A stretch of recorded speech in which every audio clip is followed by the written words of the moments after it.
រឿងនេះខ្ញុំអាចនិយាយបានយ៉ាងជាក់លាក់ថាបើគ្មានហ៊ុនសែនទេសង្គ្រាមចាប់ផ្ដើមផ្ទុះនៅកម្ពុជាឡើងវិញដោយសារអង្គការសហប្រជាជាតិតែម្ដងខ្ញុំហ៊ាននិយាយអញ្ចឹងមូលហេតុអីគេបានលើកនៅការចោទប្រកាន់កាត់ទោសពាសវាលពាសកាលរហូតសូម្បីតែបិតាជាតិរបស់យើងខ្ញុំគឺសម្ដេចព្រះឧត្តមសេរីក៏ត្រូវបានតុលាការកោះហៅដែរ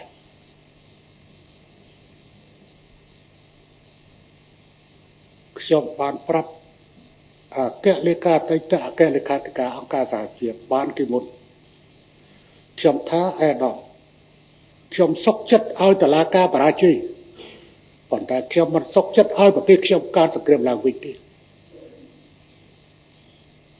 អាដាមគិតមើលកាត់ទោស4នាក់20នាក់តែបង្កើតសង្គ្រាមឲ្យស្លាប់អស់រាប់ម៉ឺននាក់តើអាដាមរើសមួយណាពេលនោះសូម្បីតែប្រទេសកម្ពុជាប្រសិទ្ធភាពអតីតព្រះមហាក្សត្ររបស់យើងខ្ញុំជាព្រះបិតាជាតិប៉ុន្តែត្រូវទទួលការចោទប្រកាន់ពីតុលាការនេះដែរ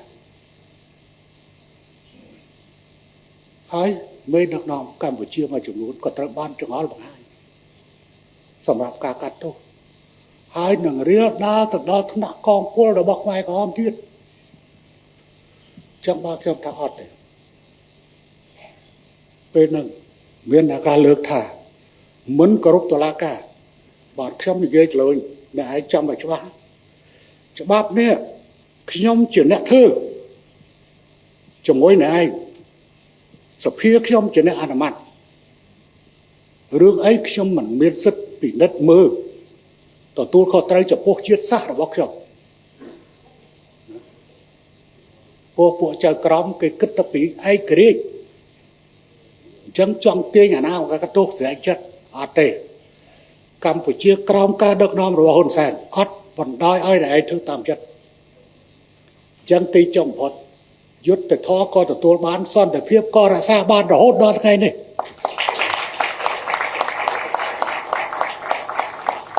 នេះជាការដាស់តឿនមួយសូមឲ្យមានការប្រុងប្រយ័ត្នជាមួយនឹងសកម្មភាពទាំងឡាយណា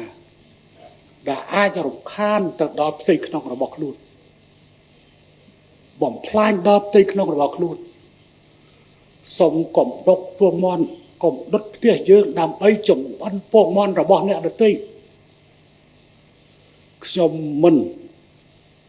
ដុតផ្ទះរបស់ខ្ញុំដើម្បីចម្អិនពងមាន់ឲ្យប្រទេសដទៃទេនេះវាជារឿងពិតនៃប្រវត្តិសាស្ត្រ